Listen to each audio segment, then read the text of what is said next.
This stupid joker has been harassing the Japanese public for the past few months, yelling racist stuff at the locals, making fun of Hiroshima and Nagasaki, among other disgusting things at innocent people. It looks like karma has finally caught up to him because he is arrested. Ladies and gentlemen, this is the decrepit clout chaser that broke into a construction site. His name is Ismail Ramzi Khalid, and according to officials, he is arrested on charges of trespassing. But before the police could arrive, Ismail decided that it would be a good idea to antagonize the construction workers by yelling Fukushima over and over. This, of course, referring to the Fukushima Daiichi disaster in 2011, where 19,000 people died. So this troglodyte was making fun of a tragedy where people would still remember the effects of the disaster and making fun of the Japanese public suffering. It's the kind of people like this that are scum of the earth. Like, what compelled this man to feel so strongly that he had to go to Japan and disturb the people there? Clout.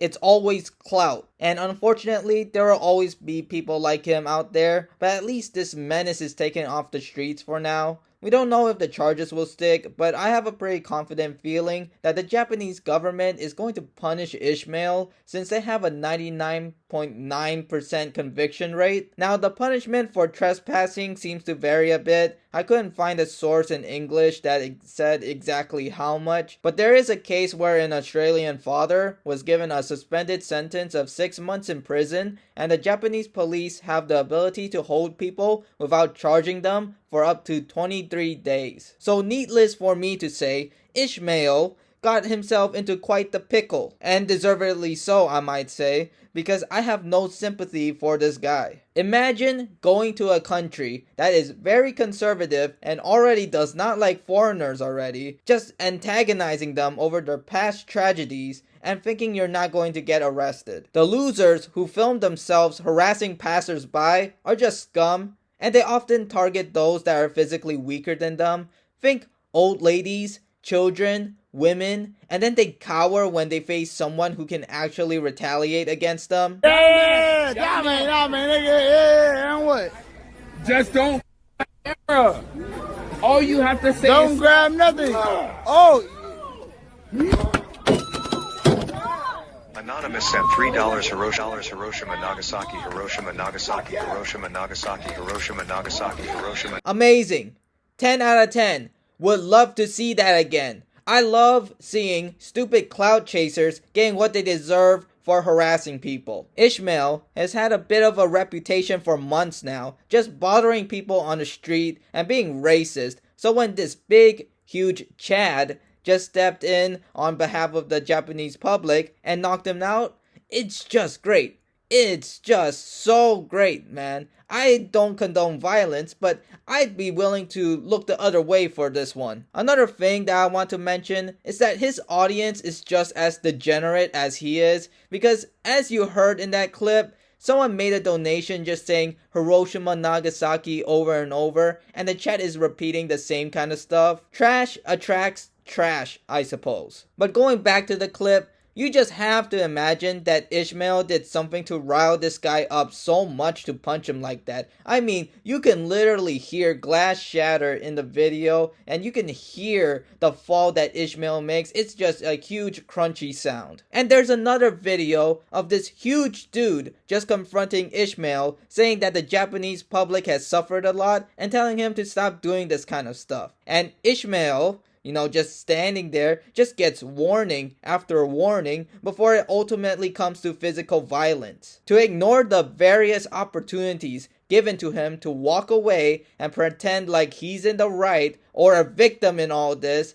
is just cowardly. In this incident, the huge dude in white says that his wife is Japanese and that people died in Hiroshima and Nagasaki. What? Yeah, it's pretty obvious, but I think it needs stating to someone as brain dead as Ismail. Is that you? Yeah, this you? No.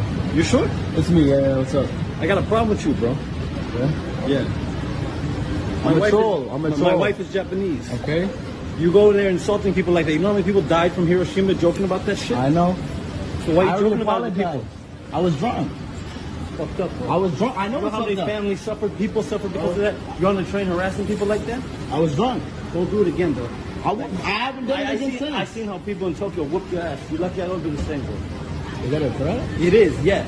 Being drunk isn't an excuse to be a dick to everyone around you. I've been drunk once before.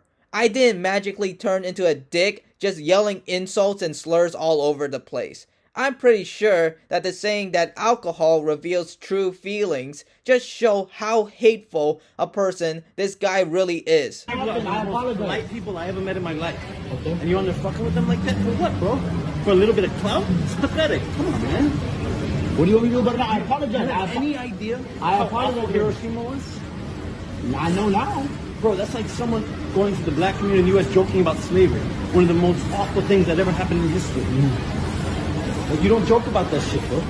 This is a pretty good take from the white shirt guy over here. People don't joke about stuff like slavery. People don't joke about stuff like the Holocaust. This is pretty basic human decency, where if you're not absolutely bereft of empathy, then you should have already known this stuff. There's also the train video where he just goes off on the passengers for no reason, just saying stuff like Hiroshima and Nagasaki was good and that they deserved it. Hiroshima and Nagasaki, we destroy it because you niggas don't know how to behave. Wallahi billahi wa tallahi. I swear to God. You do again, we're gonna do again. You understand? Yeah, Ishmael, real good takes you got there. I'm sure all the women and children in the city deserve to be nuked for absolutely no reason. You have to be brain dead to think that there is any credible defense to the things this loser is saying. The brain rot is so strong with this one, like I believe that this guy has no friends at all because who would ever want to be associated with him? Thankfully, a Korean dude from Texas shows up and confronts the cloutard for messing with people on the train. Where are you from? I'm from America. You're from America? Yes. So am I. You're from America. Yeah, you're being obnoxious. You know what we do to you? What do you do? We will do again. Do what? Hiroshima, Nagasaki. You understand? Do you think I'm Japanese? Where are you from? I'm from America. Where are you from? What's your ethnicity? Texas, buddy. What's your ethnicity? I'm Korean. Then sit down, brother. Why don't you sit your ass? Korean War, you know what happened to you?